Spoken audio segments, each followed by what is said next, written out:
Ruptures of Dalit Life in the Indian Tea Belt, authored by Dr. Jayaseelan Raj and published by UCL Press. Before we begin, let me briefly introduce speaking from margin to all of you. SFM is a student collective and academic platform that brings together research scholars, students, and social and political activists to engage with contemporary debates in the social sciences. We endeavor to build academic solidarity in the pursuit of social justice in higher education by creating a space where researchers from historically marginalized communities can collectively engage with research methods, conceptual debates, and emerging theoretical perspectives across disciplines. Over the years, SFM has had the privilege of hosting an exceptional range of scholars, public intellectuals, and practitioners whose contributions have enriched our conversations on democracy, caste, inequality, social justice, language, development, and public life. We are deeply grateful for the support extended by distinguished speakers such as Professor Kancha Ilaya, Rajiv Bhargava, Nivedita Menon, Nandini Sundar, Satish Deshpande, Zoya Hassan, Neera Chandok, Sundar Sarukai, Gautam Bhan, Surinder Jodhka sir, Scott Stroud, and many others who have been part of our journey. Today's discussion centers on plantation crisis, an ethnographic exploration of how the collapse of India's plantation economy has reshaped the lives, identities, and experiences of Dalit workers in the tea belt, situated at the intersection of caste and global capitalism. It is our privilege to have with us Dr. Jayaseelan Raj as the speaker for today's session. We welcome you, sir. He's an associate professor of anthropology and development at King's College London and a fellow in the Global Research Network on Parliaments and People at SOAS University of London.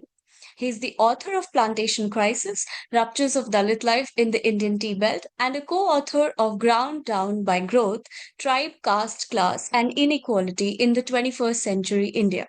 He is also a recipient of the New India Foundation Fellowship, through which he is writing a book on Dalits and the state in India. His research spans plantation labor, racial capitalism, caste violence, agrarian capitalism, migration, local democracy, and the relationship between the state and the Dalit communities. We are also pleased to have Mr. Nihal Hasan as the discussant for today's session.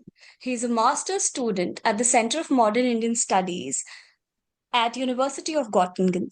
His master's thesis, titled Accumulation and Destruction: Eroding Coastal Publics in the Cochin Global Port Zone, examines the political economy of coastal transformation. His broader research interests lie at the intersection of anthropology, history, political economy, and environmental studies. Before we begin, let me briefly outline the format for today's lecture. Our speaker will deliver his presentation for approximately 35 to 40 minutes. This will be followed by a 15 to 20 minutes of reflections by our discussant, and then we'll open the floor for a question and answer session. And without further ado, it's my great pleasure to invite our speaker to deliver his lecture. The floor is yours. Thank you so much, Saurya, for the introduction, and thanks to Vidyasagar for the invitation, and thanks to Nihal for agreeing to comment on the book. And I'm really, really glad to be here. And I was not aware of this initiative until I received an email from Vidyasagar. I just Googled it, and it sounds like a wonderful initiative. So I'm really glad to be here. So what I will try to do is to give um, uh, an idea of the book, overall idea of the book initially. Then I will try to some of the arguments that I try to make in the book. Then I'm very much looking forward to Nihal's comment and the questions and comments from others.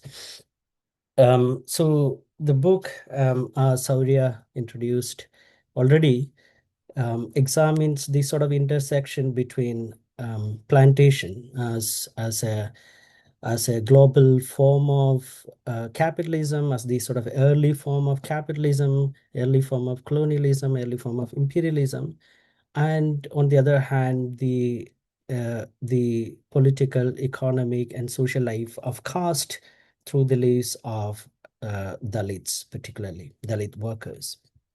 So the kind of approach I take in the book and broadly in my research is that it's a very simple point, but it's an important point that I tend to emphasize the workers as not workers, but as human beings, as social beings situated within this particular context. And that's very, very important to understand the role of caste within the plantation capitalism, but also to understand the nature of plantation capitalism itself. So these are not two different things, right? So we are not just trying to add on a sort of a Dalit identity perspective or bring in caste to the discussion of capitalism and plantation structure.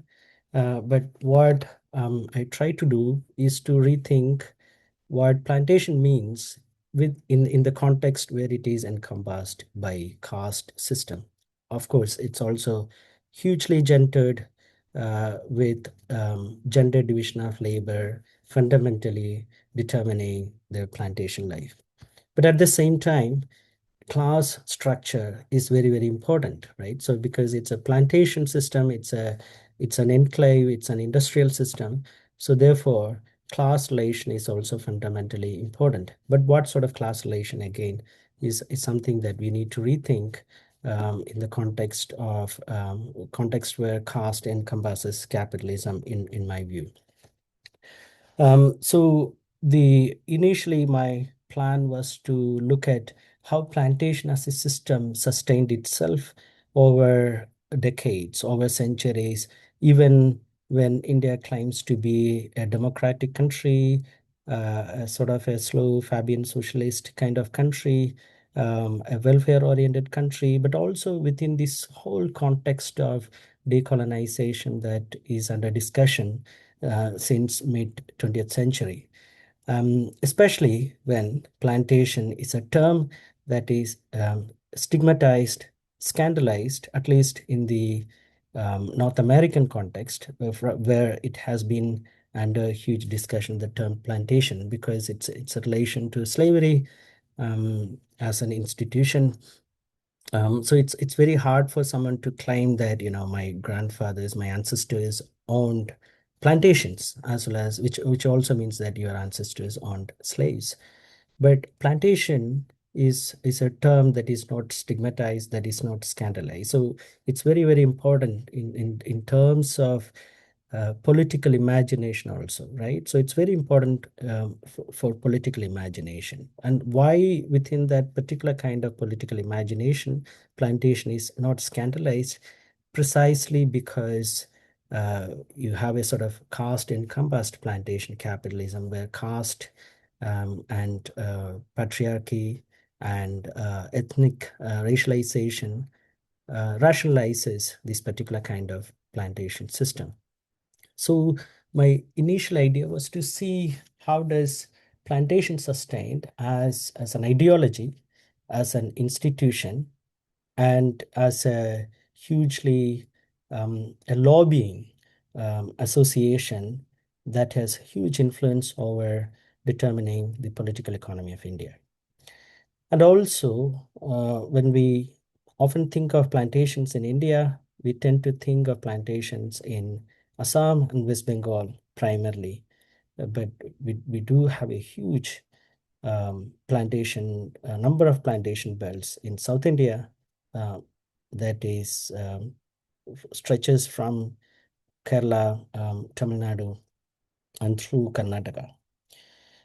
So I was just thinking in this relation in terms of not only stigmatization, I mean, not only why it's not scandalized, but also why it is somewhat invisible within the narrative.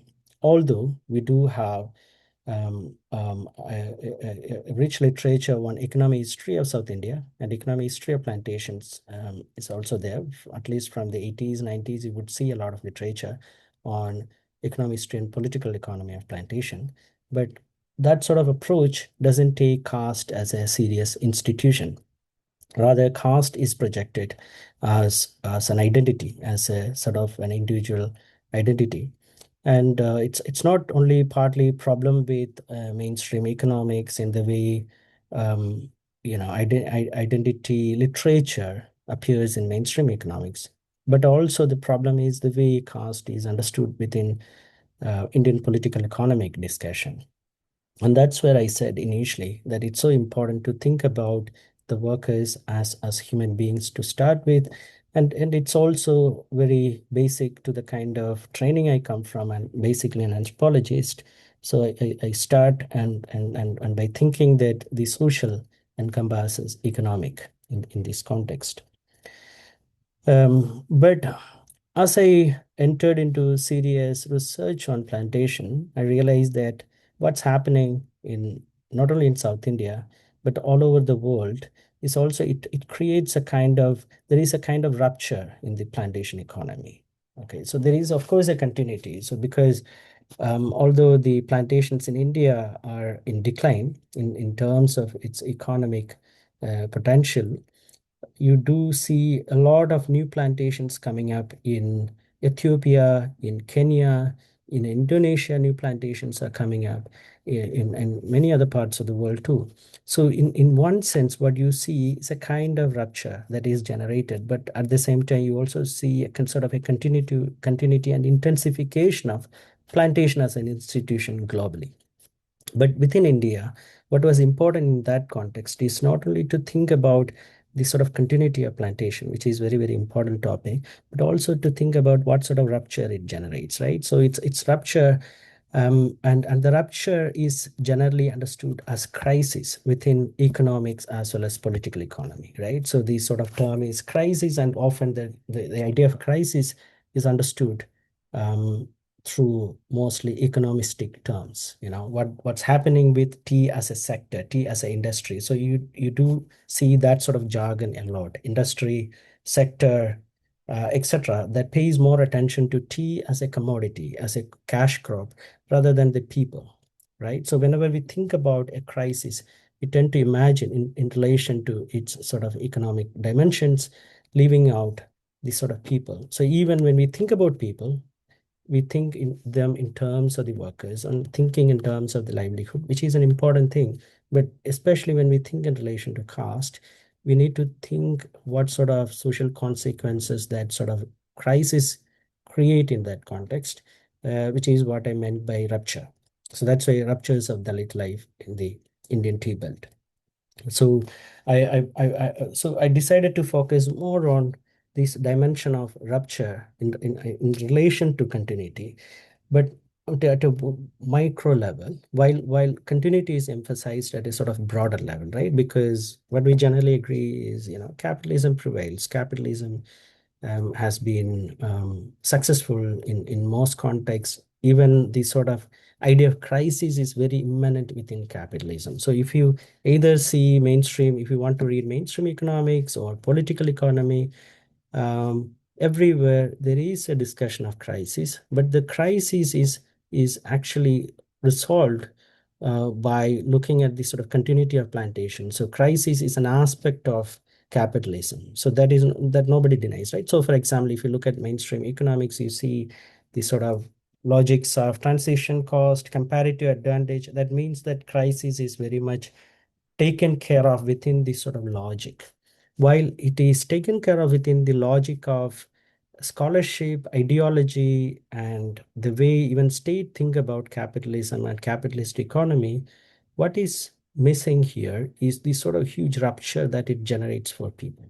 So if you want to understand the intensity of it, you have to go beyond that sort of focus on economic narratives of crisis.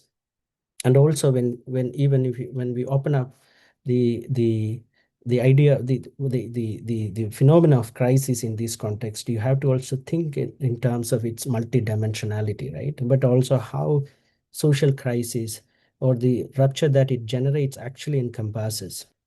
And therefore, in this context, what becomes more important is also how caste works within plantation, but also how caste works outside plantation. So I also make an argument in the book that despite its massive extractive nature, despite its huge violence and oppression, plantation acted as a space of relative egalitarian because space of relative egalitarianism because it actually provides a kind of shield from it's all relative, right? It's I'm not talking about sort of a hard boundary when I talk about plantation as an enclave, or even thinking about how caste works within plantation and outside. But it's so important to take that sort of relative thing important, because the way caste works in a village outside plantation is very different from how caste works within plantation, right? So within plantation, what you see among workers is that majority of them are Dalit speaking Tamils whose ancestors migrated to Kerala, to the Western Ghats in the early phase of plantation development as part of the indentured system, later as part of the Konkani system.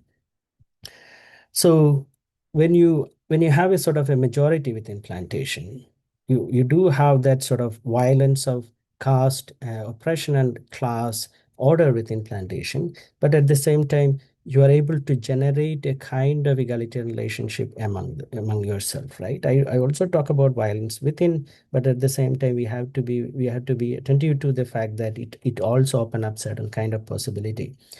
And the moment the crisis forces them to move out of the plantation, what happens is they enter into a whole new different world that they were shielded from earlier. So I'm not saying that no one was migrating outside, right? So always you find a movement within, people coming to plantation and people moving out of plantation. But mostly what happens in this context is that workers stayed there for generation. It's not totally new people who are coming there. It is people from their own kinship networks who replace them within the plantation, and mainly because they had to retain the housing, plantation housing. It's called layam or line housing. That is so important for them in terms of their reproduction of life, and that forces them that someone from the plantation always take up the plantation job.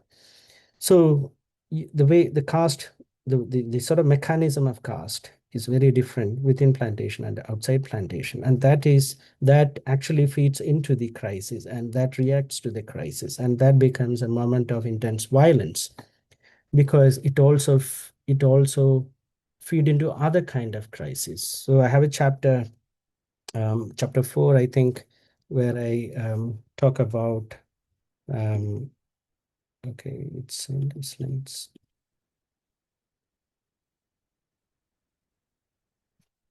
So chapter 5, which I call as damned in dispute, where I discuss how other kind of conflicts enters and triggers a kind of crisis for the plantation workers, mainly because the the dispute that I discuss here is a dispute between Tamil Nadu and Kerala states over the control of Mullai Periyar Dam, where the minorities in both states became victims of violence.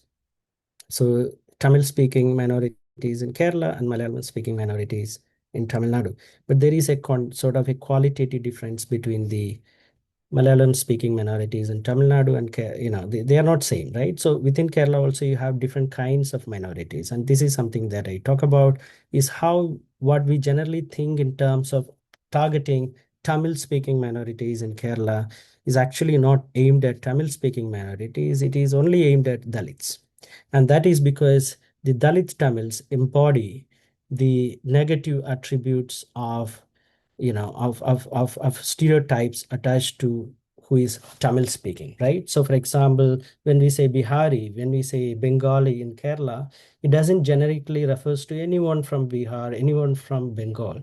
It captures particular kind of imagination of lower caste, lower class, or working class, that sort of imagination. So the stereotypes, the stigma attached to these sort of identity categories is about caste. It is not about language. It is not about state. Therefore, the plantation workers, the Dalit workers, as they move out of the plantation, they becomes a target of such a violence. So in Kerala, if you look at the violence during the dispute, you wouldn't find violence against Tamil-speaking Brahmins, who are actually who can be easily like located in a way because they have their own streets, etc. But we didn't hear violence against them, right? So the way, for example, the Malayali caste um, encompassed consciousness works in relation to others is hugely determined by caste. And it's about understanding of caste about Tamil society as well as understanding about caste in Malayali society, right? Because Malayalis generically also has a particular kind of relation with Tamil Brahmins. Historically, it's a whole different story. But what I'm trying to say is that that is very different from the kind of relationship they have with the Tamil Dalit. So I look at the racial slurs they use and which they think that it refers to Tamils, but I try to substantiate that it doesn't refer to Tamils, it refers to the Tamil Dalits only. I should have given this sort of introduction before I started speaking, but these are the location of plantations in in Kerala, where I primarily worked, primarily the pyramid and Muna tea belts, where I worked. And I also give a sort of a history of plantation as a model economy, how, for example, political economy of plantation coexist with model economy of plantation, because sometimes we often tend to contrast political economy versus model economy, right? So what I try to show here is that there is a moral conception of economy that exists within political economic institution.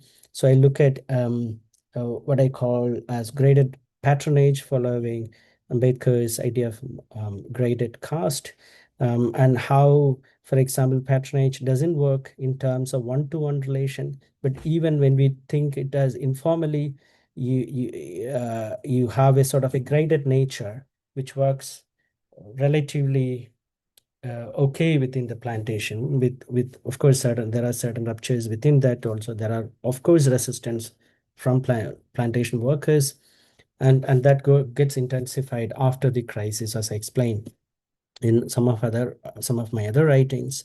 And I also explain the speciality of plantation, and this is very, very important because some of the sort of recent literature on plantation tend to suggest that plantation is a very porous, it is not an enclave, etc. Partly it may be right, but the problem with such an argument is that it doesn't actually distinguish between, it doesn't actually see the sort of potency of plantation as an institution, right? So even when it appears to be diverse, it may be like people are moving out, etc., but you look at the spatiality of plantation, and that actually has huge implications over how people think of themselves, right? People think of themselves as human beings. So reference over time over something so intimate about religion, for example, or something that you want to do outside your working hours, is hugely determined by plantation relations, right? So it is about how you actually gossip about people, how you think about what is right, wrong. These are hugely influenced, I'm not saying determined completely, but influenced by plantation. Okay. And in another chapter, I talk about, I explain sort of, I lay out basic narrative of livelihood strategies in the context of crisis. So what do you see the picture in the top left side? You see a picture of the only remains of a huge tea factory that was there before. So I talk about how workers strategize their life. So, for example, initially men moving out of plantation, commuting to work, while women in the household retain their role as tea pluckers and trying to work out different strategies in the context of a crisis that has created huge rupture in the life of the workers. Then I have a chapter where I talk about the retirees, right? So, and I try to explain how the retirees in plantation is totally different from the kind of imagination of retirees we have about, yeah, about someone who might have worked for more than 40 years on a plantation. So I try to explain how the retirees were denied even their basic rights of getting the retirement amount. So just think of yourself. You work in an industry, in a university or somewhere you are for 40 years, and at the end of the day, they say that, oh, now we are in crisis. We are not going to pay your retirement money immediately, and that money is not huge in many contexts. When I was doing field work, the money was around 70,000 to 1 lakh rupees, which might be now, it may be 1.5 lakh to 1.7 lakh rupees, and that's not much at all. You can't, you can't buy a house plot of 120 sorry 1,200 square feet with that money in Kerala anywhere. I also explained why that is the case. And even when plantation is a sort of frontier, because of the whole boom of tourism economy, and some of you might have been to Munnar actually, right? So this kind of tourism industry has changed the sort of landscape and changed the real estate in the sort of frontiers. So they are not frontiers anymore. So the workers can't afford to buy land in the plains for sure, but they can't afford to buy at the frontiers also. So what will they do, right? And I also talk about the sort of violence of the housing schemes of government, and that's a whole other story, right? So the Kerala state is very well known for its welfare measures, and as part of their welfare provisions, the workers, some of them got money to uh, build a house outside the plantation, but they can't afford it. And at the end of the day, like sometimes accidents happen where people die because they couldn't put a proper roof with the money they received.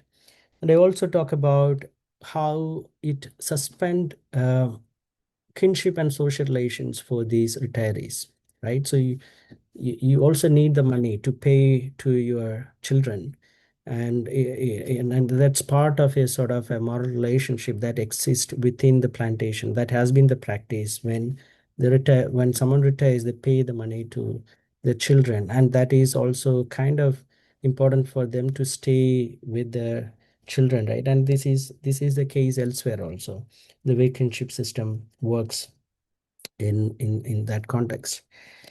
And I also talk about the plantation youth and what's happening with them in terms of their aspirations for both within the plantation and outside the plantation. And actually, there is a sort of a downward curve of mobility after the crisis. If you look at the sort of average education, qualification, and also employment from the plantation. And then I discuss and I when I discuss these plantation youth, I discuss also what's happening to them as they move out of the plantation for employment opportunities in Tamil Nadu and Kerala, and for higher education in colleges, where and the kind of caste discrimination violence that they experience. And I also talk about how they are also caught up within the sort of livelihood strategizing as part of families. And I call it as hidden injuries of caste. And as I have explained earlier, and another chapter I discuss about the dispute between Kerala and Tamil Nadu, where these workers are caught up, and because of the crisis, they are forced to go out of the plantation to work for work, but at the same time, they couldn't, travel freely because of the violence against them. And um, then in another chapter, I talk about the way social institutions within plantations and plantations institutions are also transformed into something else, which I call as creating a crisis of relations. So for example, what you see here are pictures of crush child care facility that was there when the plantation was functioning. Okay, and as the plantation owners left these places, these became prayer houses. And there is a kind of change in the way people identify themselves. I'm not saying that it was perfect earlier, where they just imagined themselves as only Dalit workers, but I'm saying that as they left, it actually opened up spaces for multiple religious organizations, majoritarian nationalist, RSS, and also other organizations to enter onto plantation, and that forces the workers to reimagine what sort of group they are part of. So it also generate what I call as a sort of a crisis for solidarity that existed before, and also as the workers move out of the plantation, there is also heterogenization of class is going on, right? So before that, most of the workers within the plantation earned almost similar wage, but as they had to go out now, if you have more earning members within able members, people who can work, and they bring more money, and that creates a crisis for class relation. So it creates multiple kind of factionalism, and it also ruptures the relationship within the plantation. Then I move on to another chapter where I engage on a sort of a classic anthropological questions of rumor and gossip and its real implications in the time of crisis. So it's a kind of another violence where I talk about how the gossip around takeover of plantation by new companies outside the plantation generates a kind of appeasement. It becomes a mechanism of appeasement within the plantation. So the rumor about, for example, Tata will come and take over, Adani is going to come and take over, Ambani is going to come and take over. And if you actually look at the circulation and communication of those rumors, it has real implications for the way workers think about resistance, workers think about accommodation within the plantation. So it's not something a sort of a fancy topic within anthropology, but I talk about how it actually plays an important role in terms of how workers think about the crisis. Then I come to a chapter where I talk about how some of these new companies take over plantation, and I talk about what's happening to those plantation in terms of particularly paying attention to changes in labor relations within the plantation. So the new companies make use of this narrative of crisis to continually deny the workers even basic rights. So the Plantation Labor Act of 1951, which was in enforcement, partly at least before the crisis, was almost neglected because the companies could use this sort of narrative of crisis. So you wouldn't find a lot of visits to the plantation by a labor officer called inspector of plantation, or you wouldn't find a sort of intervention from the state to enforce those regulations, because there is a kind of informal understanding that, oh, this is in crisis and this can't function like this. Therefore, we just have to suspend informally, right? Informally suspend labor regulations on the plantation. And they also bring in new workers, mostly from Jharkhand, West Bengal, and Assam, who are much more exploitable because they were retained as casual workers, mostly even not as temporary workers. So some of them became temporary workers later, but they were continuously reproduced as a casual workers without much welfare benefits in the context of this narrative of crisis. And thinking through these ethnographic chapters, I talk about something called social consequences of crises, because one particular kind of crisis generates multiple crises, or at least it reinforces multiple crises. And I talk about how the collapse of plantation also as a social system, not only as an economic system, and also as a social system. And what does it mean to this huge number of mostly Dalit workers? And I try to come back to some of these sort of conceptual discussion that um, I have outlined in the sort of early chapters, particularly on the notion of crisis. I try to think about crisis in terms of in terms of its sort of ethnographic possible. What does it mean in ethnography, but also thinking anthropologically in terms of the analytical possibilities of crisis. They also engage with the idea of alienation, not only from in a Marxian sense, which is the sort of classic understanding, and I think that understanding is very important in this context, but are also bringing sort of a Fanonian understanding of alienation. And I don't engage in a huge discussion them as concepts, primarily because I just wanted to keep this story highlighted, not this sort of conceptual discussion. So it was a sort of personal choice. So you wouldn't find a sort of large discussion on alienation as a concept. Uh, but what you find here is an understanding of how that alienation matters in this context, and not only Marxian understanding, which is important, which talks about the objectification of labor, reification, commodification. As I started by thinking that even critical political economy sometimes, fetishize commodities because they tend to think about capitalism and commodities and pay more attention to tea and capitalism as a generic institution, doesn't pay attention to the sort of social life of the workers because that is tend to be thought as less important compared to the livelihood suspensions.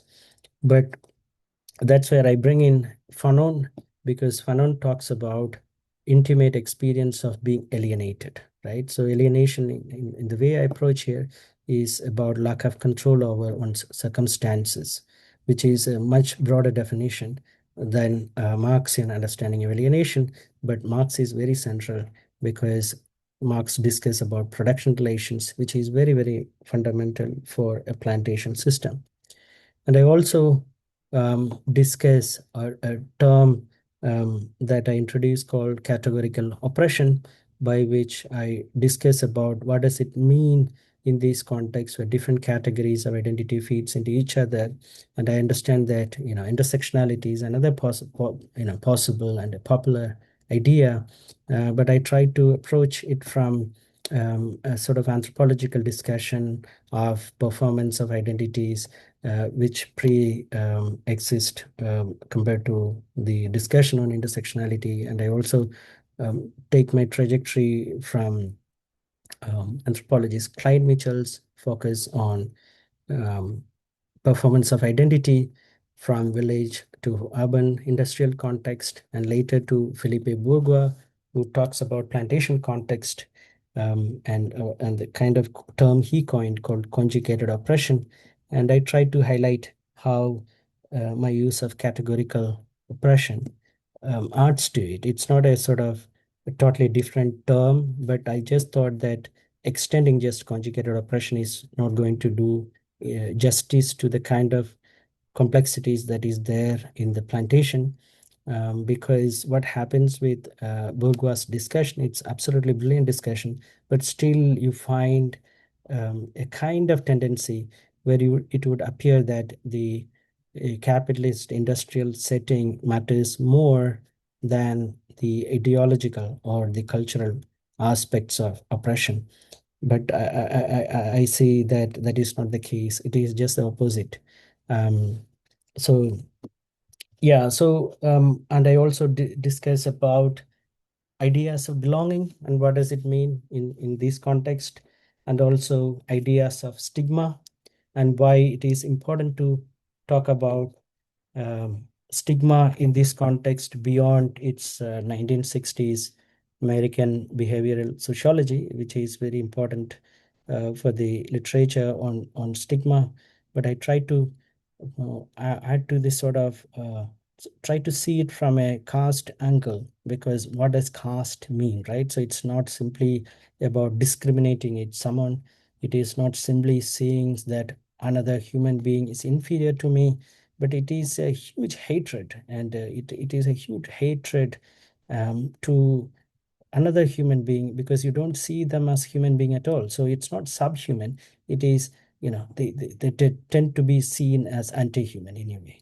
So I don't subscribe to that view, obviously, right? Of course. But I that's very, very important to see um, what is the nature of stigmatization that is happening in the context of caste hierarchy. Um, and for example, when we discuss about purity and pollution, it's very important to think that it is not simply about clean versus dirt, etc. It is about inner being, right? And Fanon also um, discuss some of these things along that line. It's about like really about inner being. It's about the nature of being. That's a Fanon was inspired by Sartre. Also to thinking about existential dimensions.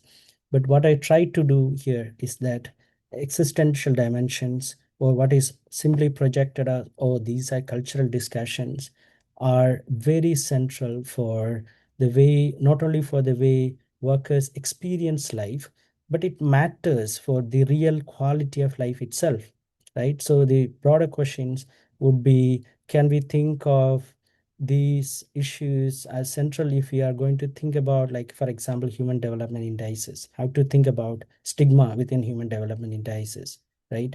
And of course, Amartya Sen has talked about, and others have talked about freedom, autonomy, etc., and quality of life that is much more than economic, materialistic, etc. But in the Indian context, I still believe that people haven't explored the full potential of caste in relation to, even if you want to engage in a discussion on and development from a um, from an economistic perspective. So the point is that you can't say that culture matters less, or ideological matters less, or discrimination matters less than what they experience materially, because the quality or the nature of material is very much determined by the social. So I'll stop here and wait for Nihal's comment.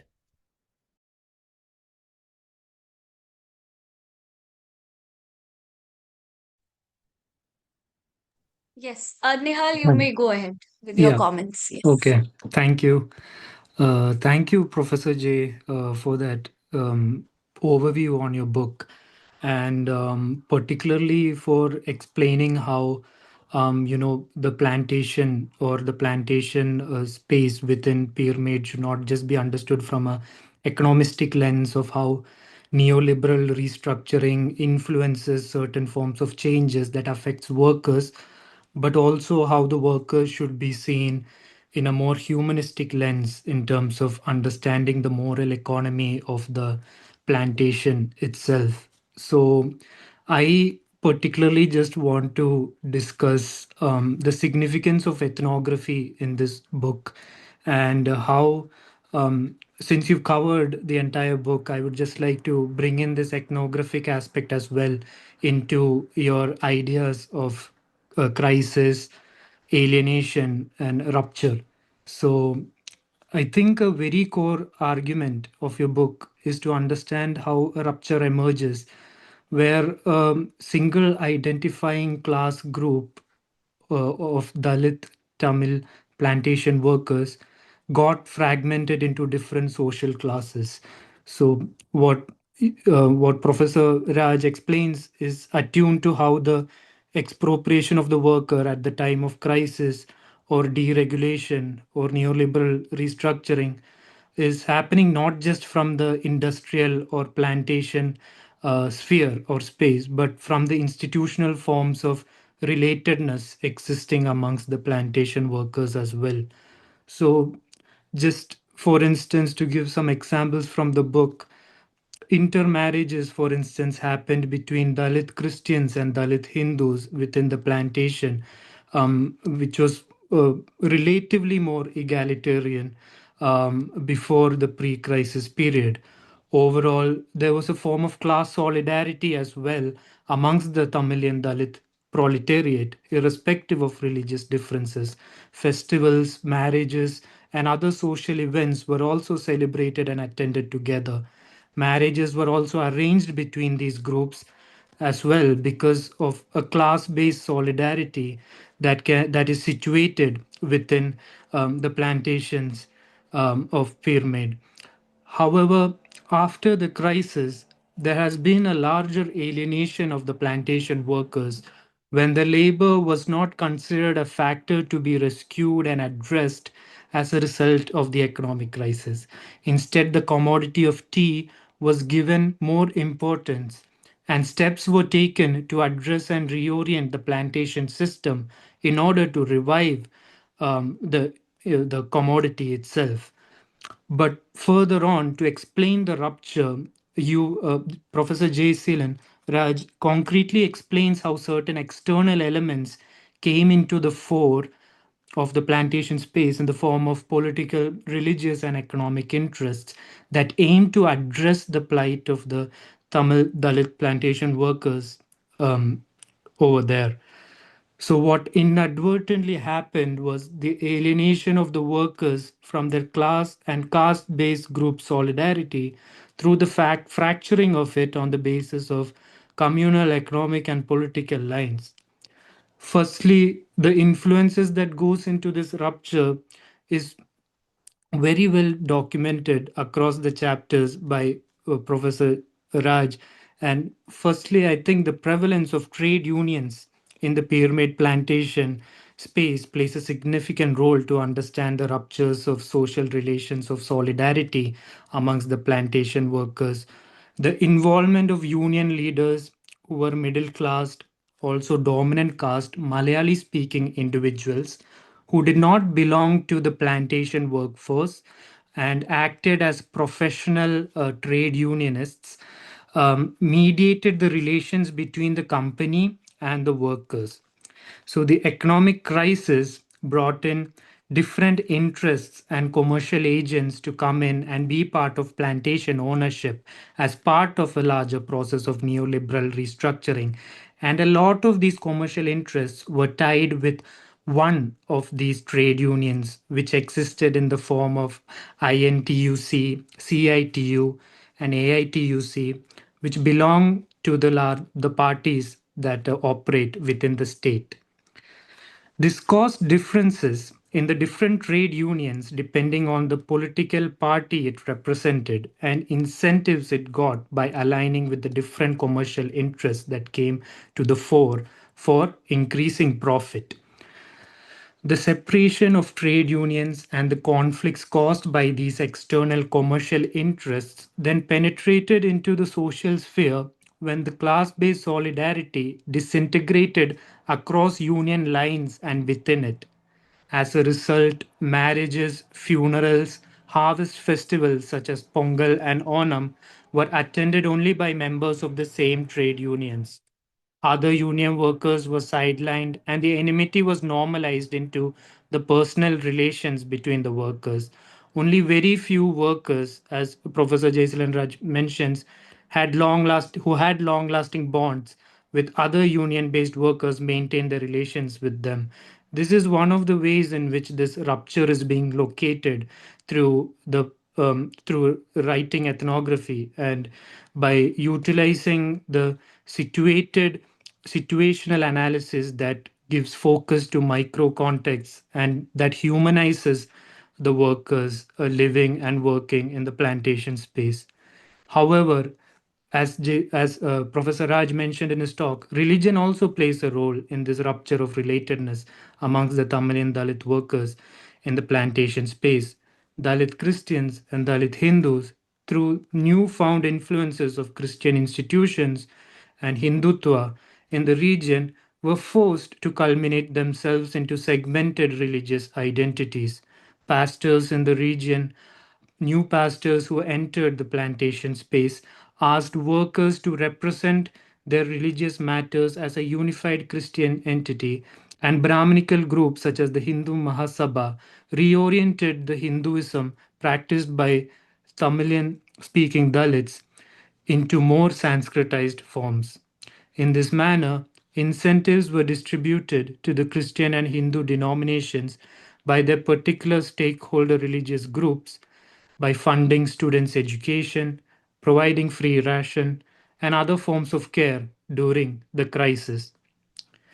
This also proliferated a form of hostility amongst the plantation workforce who started endemically reproducing caste through endogamy, which was not the case before, as Dalit Hindus and Christians were able to marry each other even for arranged marriages, since their genealogies and relations of kinship were within the same laboring class of the plantation.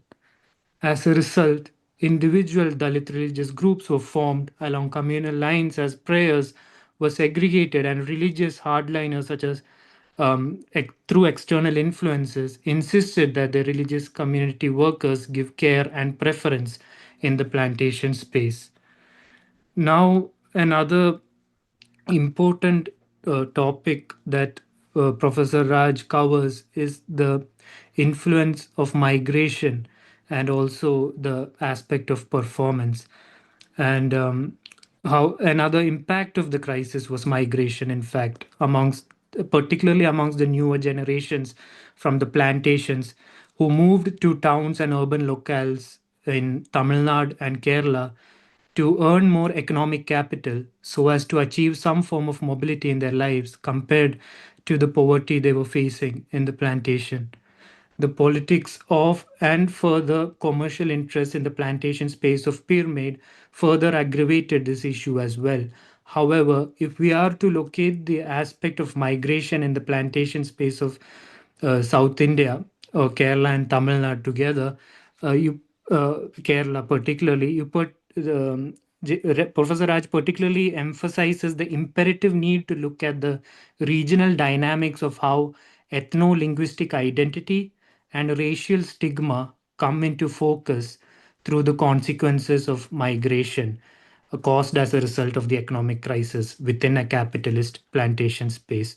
So, this is where the individual can also be located through ethnographic instances of lived experience.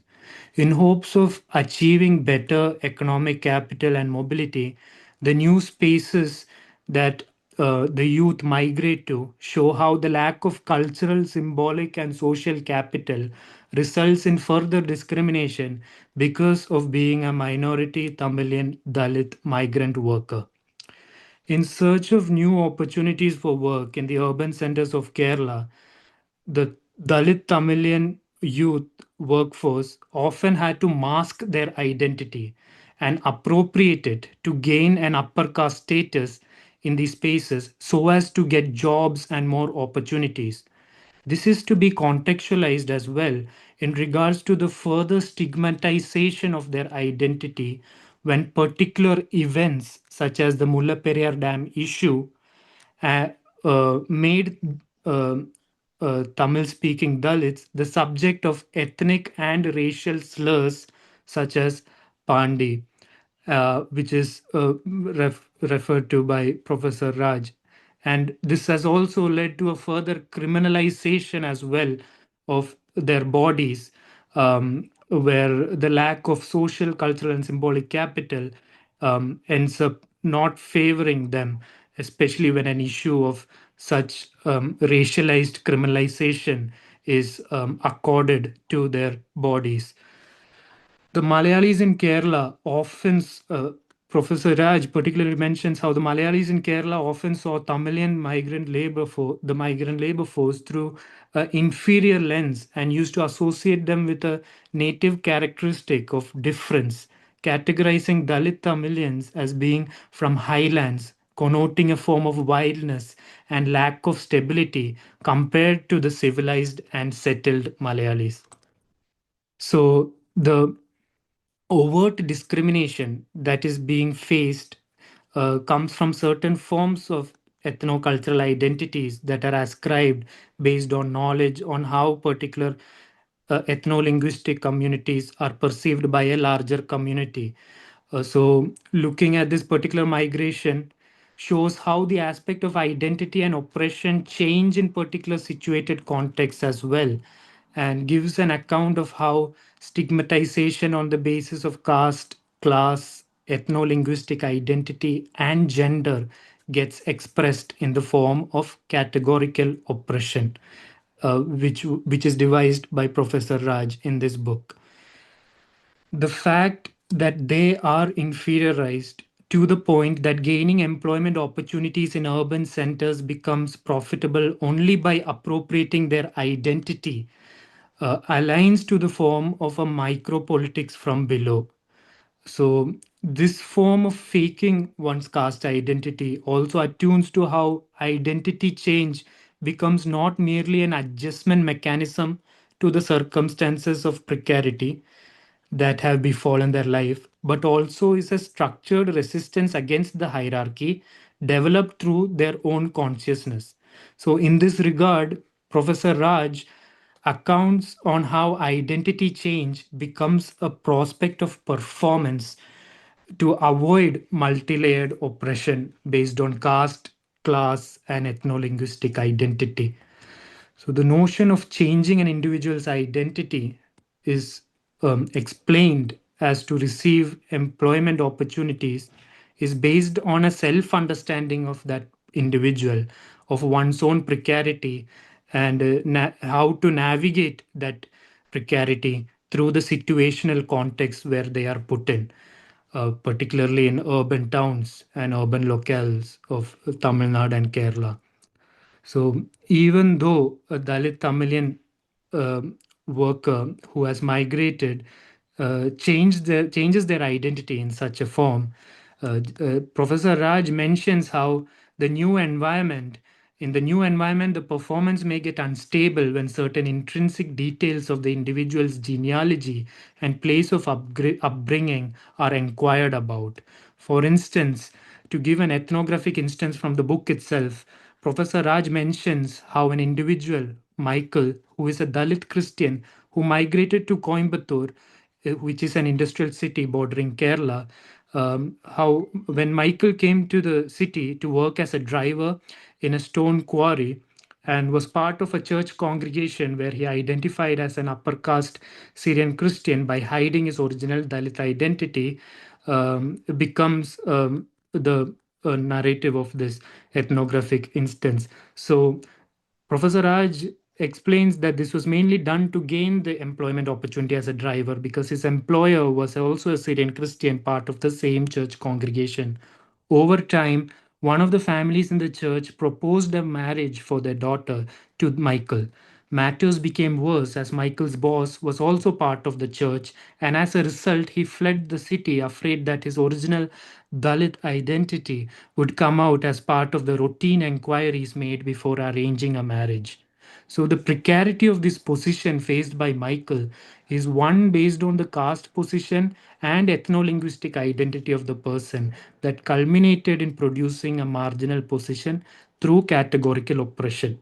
So Michael was able to achieve the economic capital required to mobilize himself by getting gainfully employed in the new urban locale of Coimbatore, and was able to integrate into the space of privileged upper caste Christian congregations as well. But the lack of Syrian Christian based cultural and social capital through the lack of intergenerational symbolic privilege, material wealth, which includes land and kinship relations, overtook the situation here. So, this aspect of appropriating his identity failed to meet the purpose of economic mobility and live a better life away from the plantation by building his own cultural and social capital. Because of the stringent caste system and ethno-linguistic stigma, which Professor Raj explained in his presentation. And this is further compounded by events such as the Mullaperiyar Dam issue and other forms of stigmatization as well. On the other hand, it's not just the youth who migrated out and faced the overt caste discrimination because of the Dalit identities. As Professor Raj mentioned, retirees from the plantation who were not able to uh, get their payouts and who are not able to live in the accommodation provided to them anymore upon reaching their native villages in Tamil Nadu. started facing extreme forms of untouchability, which they did not experience before in the plantation. So, and so I think what when Professor Raj explains that it should not just be understood as an enclave, but in relation to how the outside is as well. I think the ethnography that explains these forms of violent forms of caste discrimination that Dalits face when they reach their native villages after years of working in the plantation brings out this aspect, and it it's and it is one of the very core humanistic portrayals that comes out from the book as well.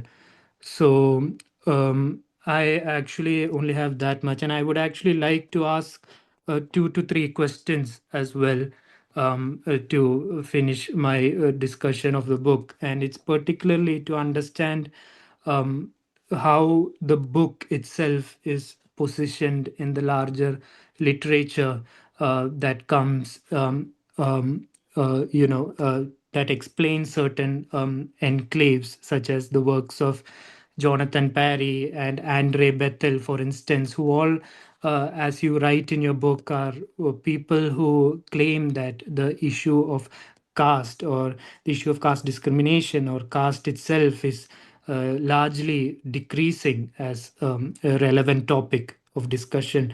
And how would you situate your work in the larger literature and also studies that are happening on caste within India? And I would also like to ask how um, the frameworks you use and the methodology that you use to conduct ethnography, how it can be useful for researchers and students who wants to understand marginality and categorical oppression in spaces spaces within Kerala and across India as well. So, how this book can influence them in terms of developing a framework which is quite relevant and needed in today's context of explaining political economies and also how workers are treated. So, yes, thank you. Thank you for having me. Yeah.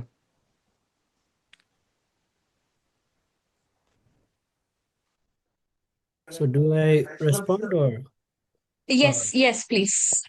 okay, thank you.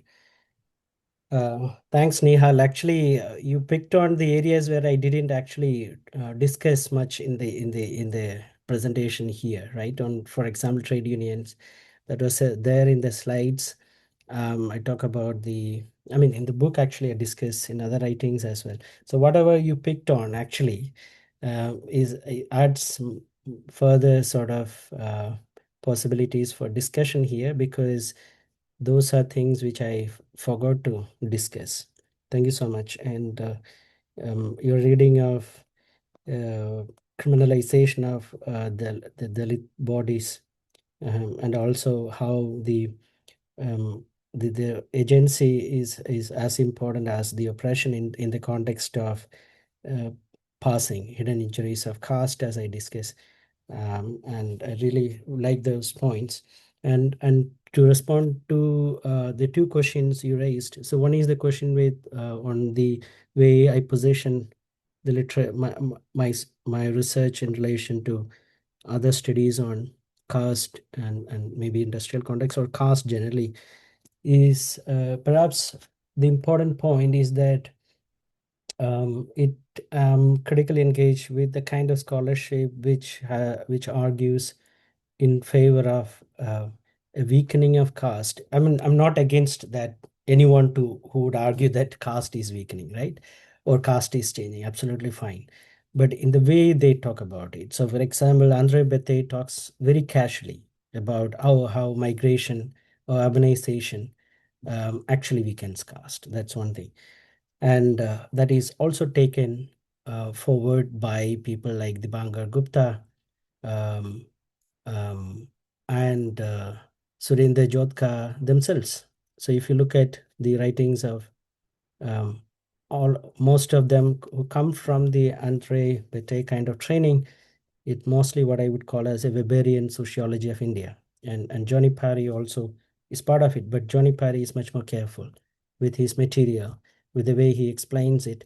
But although Johnny Parry also borrows that sort of argument in his book, Classes of Labor. So I have summarized my reading of it in a response that I wrote called Caste of Laborers, which appeared in Dialectical Anthropology in a symposium of Johnny Parry's book, where I just mentioned, I react to the review of the book by Dibangar Gupta. So what you find in this monograph is how, despite being subjects of migration, although it's not urbanization, these are sort of early modern who predates modernity, to borrow Sidney Mint's discussion of plantations in South America, Latin America as well. So the point is, plantation is thoroughly a modern space, right? But caste mattered more. And plantation is where people migrated, and plantation is from where people also migrated outside.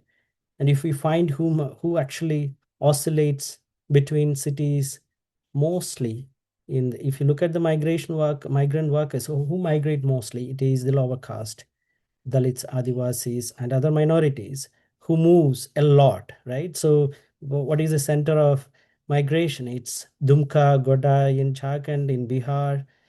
These are places in West Bengal, in 24th North Parganas. So people have been migrating all the time, but despite that, and that sort of argument on migration and urbanization, it's not also not new. It's not post 70 phenomena, 1970 phenomena.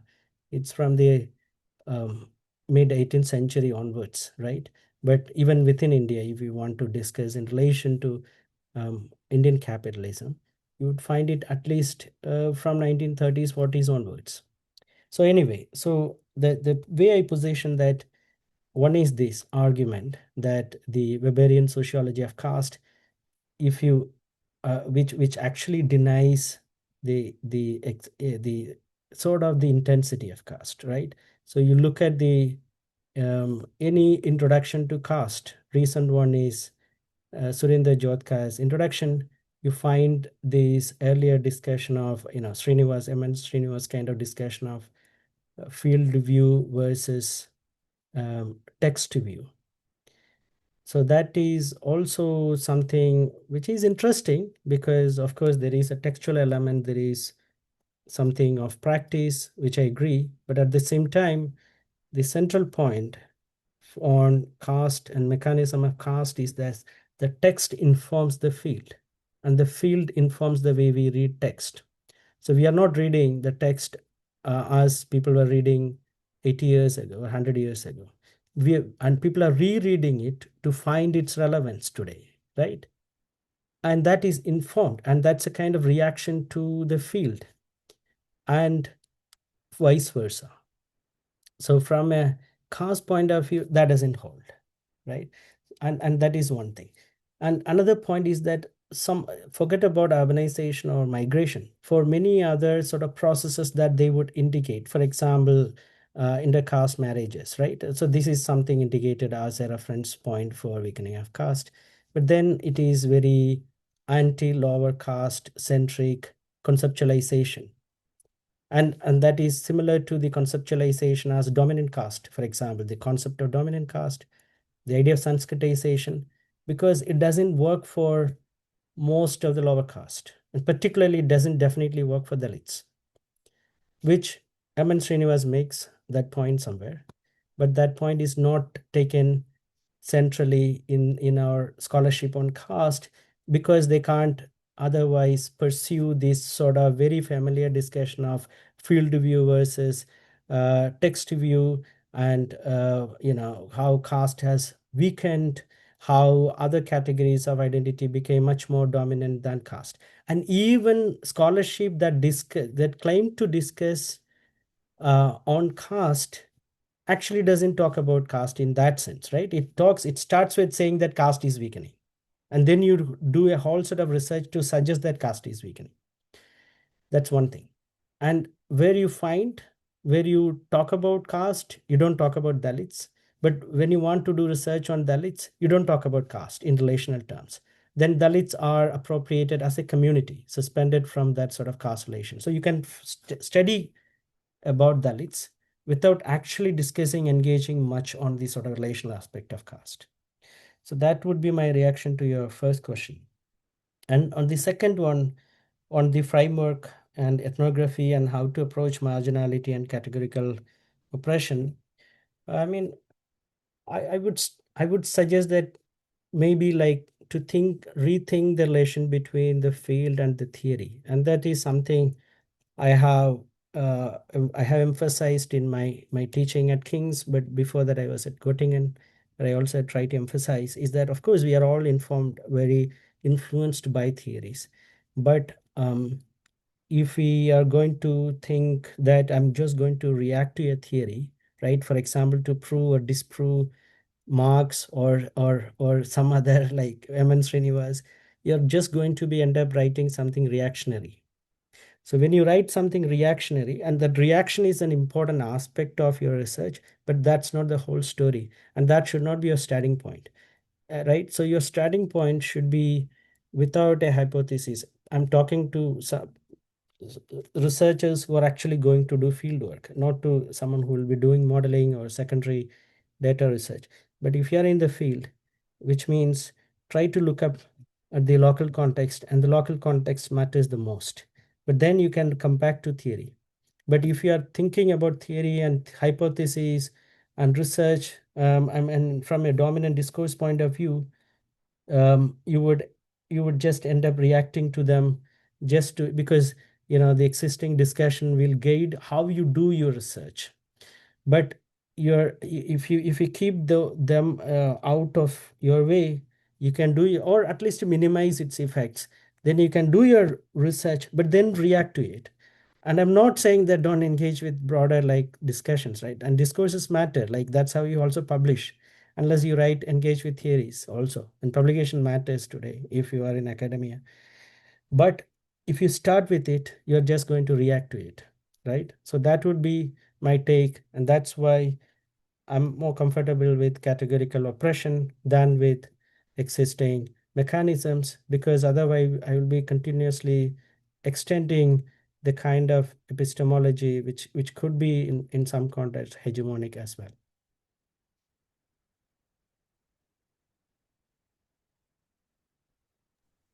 Thank you for that response. Yeah. Nihal, do you have any further comments or shall I move to the Q&A? No, I don't have any comments as of now. But Okay. yeah. Okay. All right. So I would request people who have questions can either raise their hands or can type their questions in the chat box, and we can read them out to our speaker.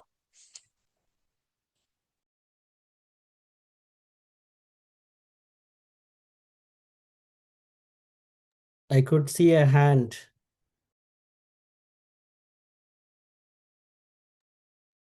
Yes, Ganesh, please go ahead. Yeah, so thank you, Surya. Thank you, Jayaseelan, also for this brilliant presentations of your ethnographic work and this book.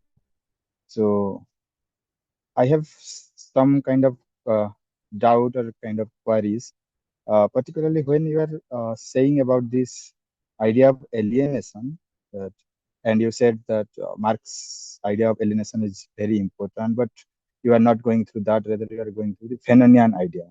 But I was wondering if you could share some stories or anecdotes from your field to understand what exactly the Fanonian alienation that you are bringing in your book. And then I think if I will read your book, then I could know more. Because sorry for that, I have not yet read, but just I read the intro part of your book actually. Uh, and the second one is that the idea of stigma when you are using. So you said also that the stigma, you are also here also looking from a very different perspective. Uh, like it is a huge threat to another human being. So, and also saying what is the nature of stigmatization that happens with caste. So I was wondering if you also could give some examples and tell us, tell me what exactly that, because as it is an ethnographic work, if you could share your anecdotes and stories that could help to understand this concept actually. Uh, and uh, this is from my side, some doubt. Thank you.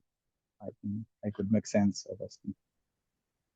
Shall we take one more question, sir? One, and then we can respond. Yes, Kathy, please go ahead. Hi, thank you, Sir Jayaseelan and Nihal, for discussing this book and bringing this. I wanted to ask, since you mentioned RSS, the role of RSS into plantation crisis and how it is related with crisis for solidarity, if you could further tell us about it.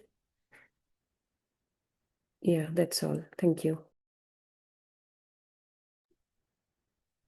Yeah.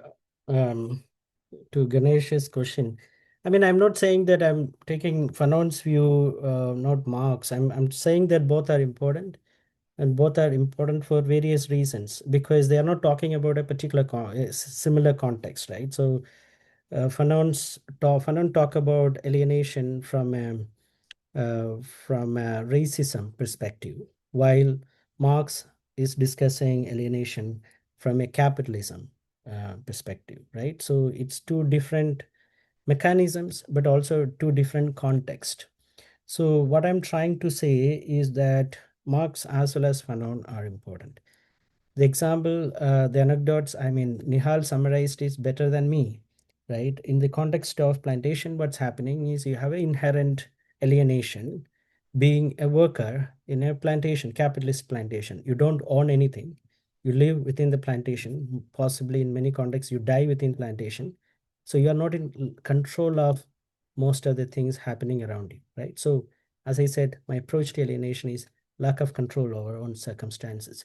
But then also your the sort of the violence with him that you experience in that sense is not simply, or being an alienated person is not simply related to your role as a plantation worker, but as a Dalit, right? It's you have huge alienation that is there because of caste mechanism. I don't want to simply say casteism, not simply discrimination, but merely your location, right? So your location is in such a way that you are not in control of most of the things. So Nihal explained, for example, the way the plantation youth, when they migrated to cities, faced caste discrimination. They had to leave. So in a way, it offered a possibility of prosperity, but then they end up fleeing one place to another because of caste, right? So which shows the another kind of alienation. So I call it something, I use references like total alienation or a holistic alienation or alienation as a fundamental thing that defines them. And I refer to local references that the workers use to define that alienation. Okay, in what ways they creatively define that alienation. And with stigma, one of the names popular for stigma is Erwin Goffman, who wrote about, and it's part of the 1960s behavioral sociology, and who talks about alien stigma as a blot, as a mark on someone that inferiorizes them, right? A blot, a mark. But in that sense, being a Dalit in this context is a mark already. That's an inherent mark.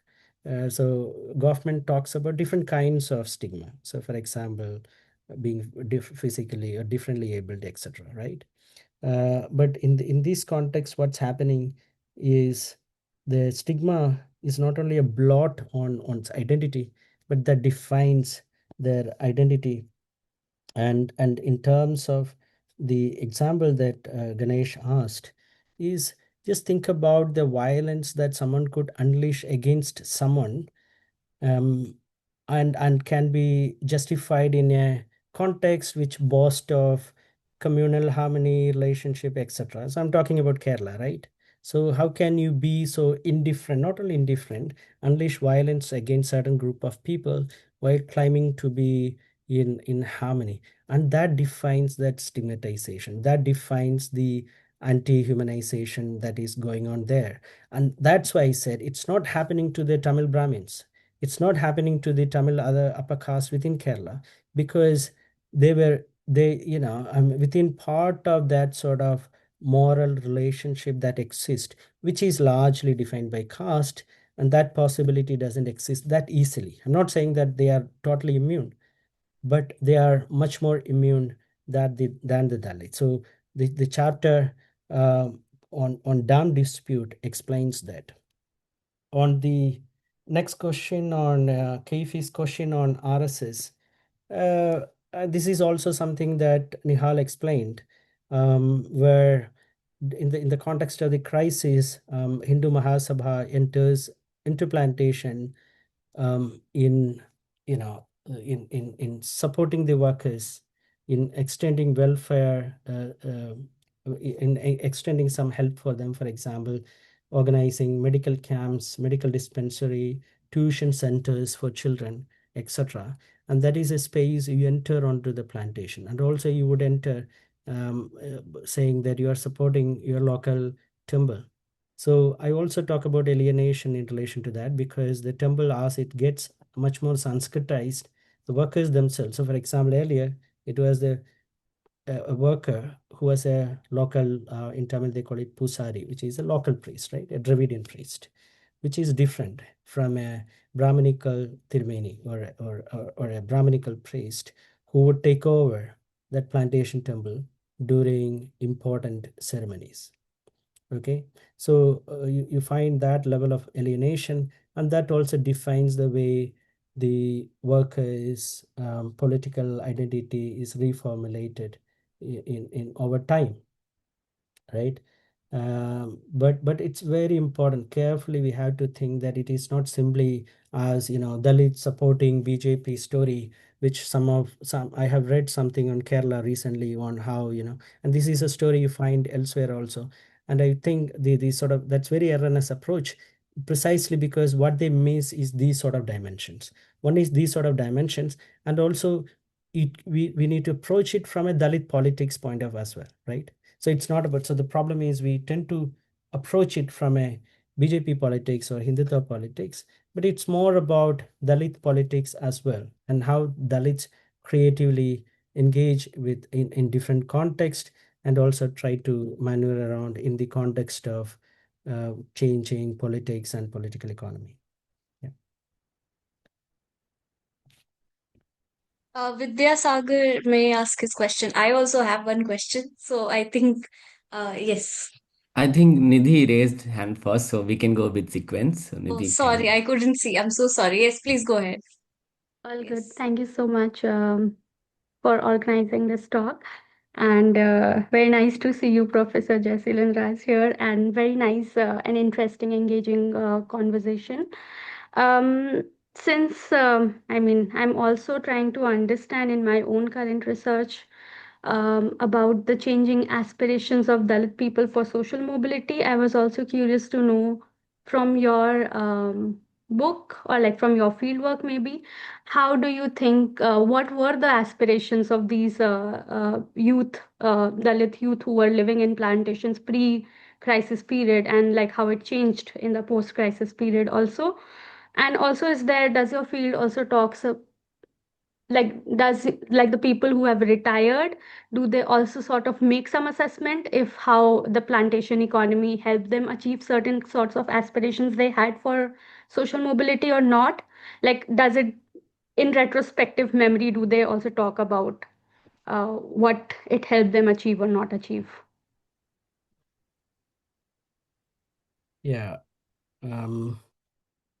Yeah. I mean, this is also I discuss in chapter 4, I think, on where I talk about aspiration. So the youth aspiration, of course, it's different things, but one thing is they're thinking in relation to plantation, right? So plantation work. So for youth, plantation work is not their sort of key aspiration. Okay, and they wanted to get out of that, and that is a sort of normative one. But practically, what happens is many youth would end up working for plantations at different capacities. And they would try to also find, and there are like different levels of work within what is called as unskilled work within plantation, right? So what does social meaning attached to being someone who is working in a tea field versus a factory? And that defines their aspiration. So youth wanted to get out of plantation mostly, but some of them ended up working either on plantation, but also as semi-skilled one works. Like for example, being a taxi driver is something that was respected compared to plantation work. For the retirees, of course, it is a mixed thing, right? So plantation, in a way, it actually it's what Junash talk about the Bolivian mines. We eat the mines and the mines eat us. So that is the context, right? So where you need plantation for your survival, and that rationalizes plantation. And also sometimes you define, right? Whatever job you get, whatever occupation you end up in, whatever position you end up in, you also creatively engage with it in a way, like interpret it positively as well. So some would say that, yeah, plantation work provides like regular work and you get a retirement benefit, and that's a huge uh, bonus to the way workers think about it, right? Think about it. And the kind of suspension of caste discrimination relatively is also often highlighted on plantation, right? Because their relatives live in Tamil villages who would often complain about what's happening. And there are many who were also killed during caste violence. And so they always compare it to um, themselves on plantation. So at that level, of course, plantation was positive. So when I say plantation was positive, it is from the workers' aspiration. Yeah. And yeah.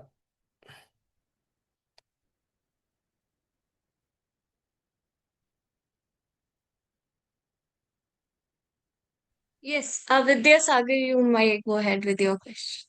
Thank you, Saurya. Thank you, Jay, for this very exceptionally enriching discussion and Nihal's very substantive overview of the book. So I have two questions. One is like a very fundamental to the, I think, whoever like studying sociology and anthropology and particularly interested doing ethnography in the context of the community they are studying, they also belong to. And I think for me, reading the preface of the book is like reading something very, very provocative piece of method, how one could approach ethnography. So you describe yourself as a plantation boy and a native anthropologist in the book, right? And I think that definitely explains the approach you took to the add the intimacy of an insider, but also as a critical distinctive positioning yourself as an outsider. So could you say little bit more about this balance of practice, because many of us who are doing field work particularly in India right now, and many of us who are studying the community which also belong to that community, and they always be this dilemma and tension of the ethics, whether anxiety of among interlocutor, they are our friends and our community member. So how did you address this ethical dilemma and then tension while because also very central to your research, and preface is dealing with like that very thoroughly. So that's the one question. If you can tell us, you can like most of us are like doing research, be in PhD and other courses. So could you tell us something about that? And second, I was really intrigued about the chapter 7 while reading that. that about the I also pointed out about the rumor and gossip, and anthropologists have been very keen to address the gossip and rumors. There are many classic literature we all have read so far. So for me, for example, when you are drawing this very compelling distinction between workers' gossip, which definitely can sustain and mm, through criticism or probably solidarity, and I wanted to ask you here, particularly when you are conducting your field work, right? So how you are able to ethnographically establish that particular rumors with control or strategically circulated by management? I mean, more specifically, should gossip and rumor be understood relatively distinct instrument of resistance and domination, or can the same narrative change its political function as it moves between workers, unions, and management? So how did you approach this like, because we don't know where the rumor coming from, whether management has disseminated that rumor to control that resistance or protest. We don't know. So how did, what was your experience dealing with this? Because this is very fascinating for me while reading the book, and I really enjoyed the book. And for me, I am introducing a course at Decolonizing Higher Education, and the preface is part of my reading list. So thank you so much, Jay, for writing this wonderful book and guiding us through how to do ethnography, especially when we are also part of the community we are studying. So thank you so much. Thank you, Vidya Sagar, for glad that you like the book. Yeah, the first question on, or I mean, so I deliberately didn't talk about my preface here. I don't generally talk about it, and that's why I kept it as a preface, because it's very tricky. So one thing what we are doing is we are studying about an issue which is very much connected to us, which we are personally surrounded by that, right? So there is a huge emotional labor that goes into the way. So for example, there was a landslide that happened in Munnar in 2020, and it took me 6 years to even go back to the news again, right? Because you tend to see what if I was there, that sort of thing. But also it's an extension of being, what Marshall Salins call as mutuality of being. So it's not simply that the interlocutors are interlocutors. They are an extension of your being, not in a very fancy or rosy terms that many people would say, yeah, oh, that's my friend in the field. But basically, these are your mm, kinship extension, right? And that matters. So there is a huge emotional labor personally, then politically, right? Someone of a social science student who gets politicized over time through your own experience by reading things, by reading different kinds of literature, underclass literature. So I did my undergrad in a time when you had less number of people from lower caste generally in academia. I mean, that's still the case, but still there are many coming up. You see diverse kind of engagement literature. So a major support for someone like me as an undergraduate student was reading Gail Wormworth. Nothing better than reading someone like Gail Wormworth, and that's something very important to. I mean, so there is a personal aspect to it. There is also a political aspect to it. So you're going to do research, but then you're already a politicized person who are approaching it, right? So that is another sort of lens, a location. Now, another one is the whole discussion on decoloniality, politics of positionality in academia, which is, of course, like happening in some of the social science subjects now, but in anthropology, that has been the discussion even before the culture studies or literary scholars made it an issue that anthropologists should reflect upon it. Anthropologists were discussing it. But of course, that sort of discussion in the late 80s has generated huge discussion around politics of representation, politics of positionality, and politics of translation. Now, from that point is where I'm not engaging myself within the text, but I keep myself in the preface only. And I have to say that in the preface, because of again part of the research ethics, and at the same time, politics of positionality often falls on the scholars who comes from the community, right? So the point is, so this is something, a sort of inversing relationship where it appears to be very progressive, but it's not. It becomes very hegemonic when you ask researchers who might potentially be writing on something that they are part of, oh, where do you place yourself? And this is a question many you would see when you get a journal review. And these questions are not asked to anyone who doesn't even declare themselves as casteless. Okay, so you just need to, I mean, no one is going to ask Partha Chatterjee, oh, how you position yourself in your discussion on politics of the governed, right? But why do you ask those who you think that who might be from that community, right? So that is where you explain your positionality. So I'm in a way critical of this idea of autoethnography. I'm sure many of you might be writing from that lens. Absolutely fine. You may have your own reason to do so. But my reason is that any ethnography is autoethnography in that sense. Just look at the topics that students choose to do a PhD research. Unless there is something that personally tied to you, in anthropology, what I see generally, people tend to choose environmental anthropology or medical anthropology because that is where you have huge potential is. I'm not talking about anyone who is discussing environmental anthropology or medical anthropology, but it tends to, if you are from a, if you can't relate to, I mean, I'm not saying that that is the case, but I'm saying that also, like, that there is a hierarchy. So the way we talk about mainstream economics versus someone who is doing heterodox economics versus political economy, you would find that in all sort of disciplines, in anthropology also, right? Who is doing sociocultural anthropology talking about identity versus, oh, someone talking about climate change, perspectivism, animism, etc. So at that point, engaging with perspectivism or animism becomes a privilege, right?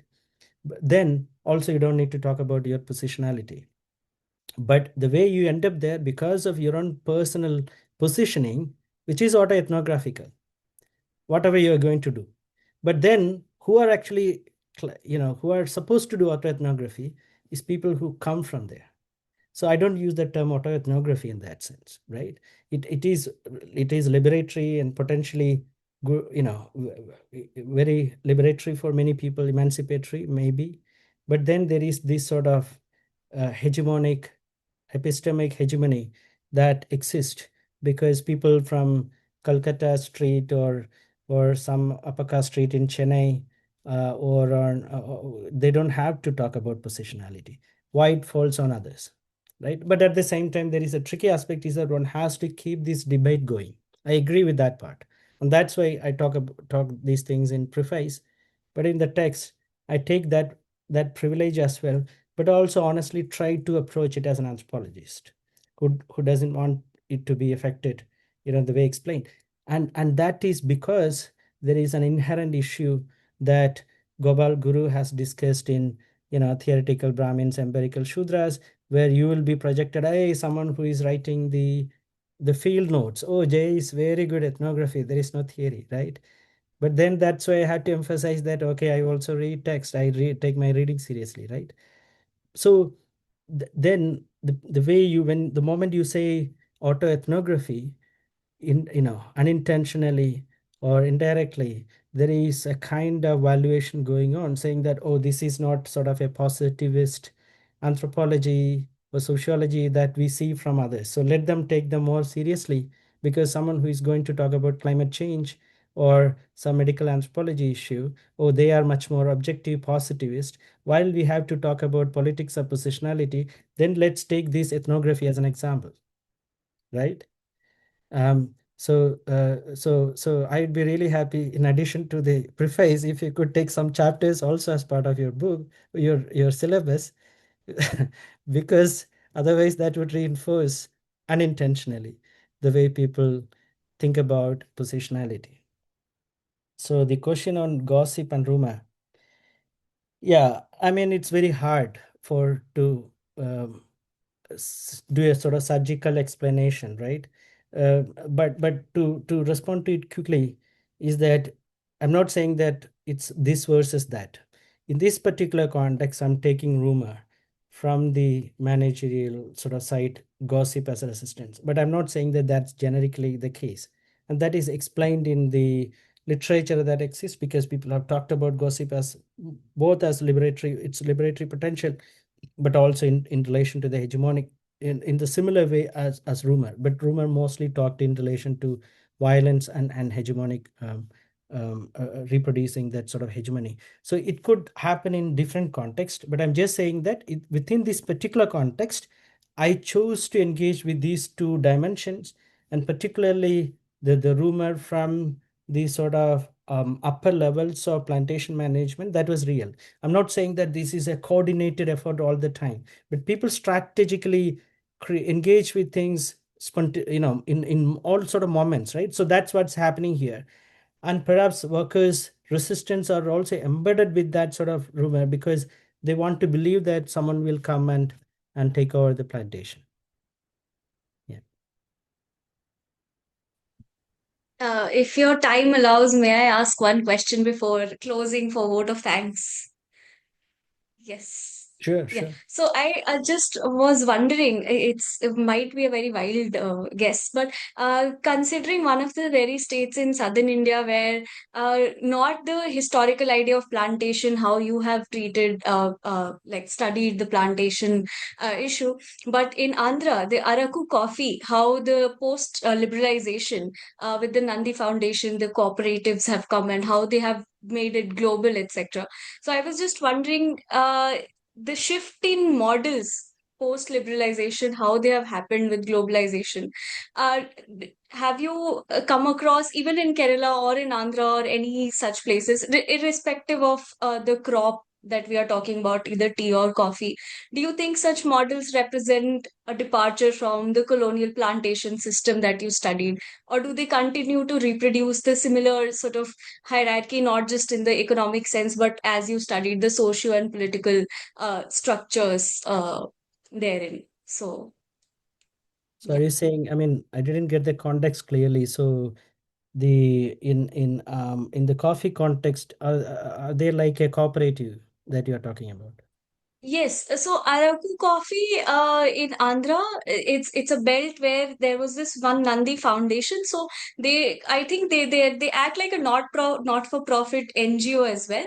And with that NGO, they work with around 2,500 farmers who grow coffee, and then procure that for global brands and promotions and all of that. And it's the stores are placed at all the high-end airports across the world. So it's like that. Yeah. So it was No, just like a thought. no, I think Yeah. it's important question. And in Kerala itself, in Munnar, you find a what they claims to be the largest cooperative in South Asia or maybe the world, which is the Tata controlled plantations are under the control of KDHP company, Kannandevan Hills Plantation Company, which is actually registered as a cooperative. But then in 2015, the plantation workers, mainly Dalit women, went on a historic strike against that company, which was a cooperative company, and technically they were supposed to be part of that company, that cooperative, right? The workers also had share. So if you go to the KDHP website, you find all these rosy stories of, um, corporate social responsibility, human touch, etc. But then the workers went on strike. So I have written a paper explaining why that strike took place. The article is called Beyond the Unions, appeared in Journal of Agrarian Change in 2019. So it explains that sort of paradox of the cooperative setup. I'm not saying that everywhere that is the case, but then you do find a lot of NGOs working for these things, right? So you can talk about these levels of civil organized resistance in different contexts. So for example, in Darjeeling context, anthropologists have discussed about what's happening with the fair trade, what's happening with the geographical indicators, right? So these are supposed to make the capitalist production more humane.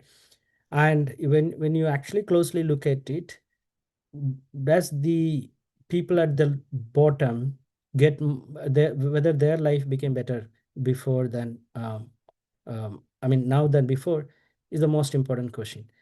And if we take that perspective, in some context, yes, some context, no.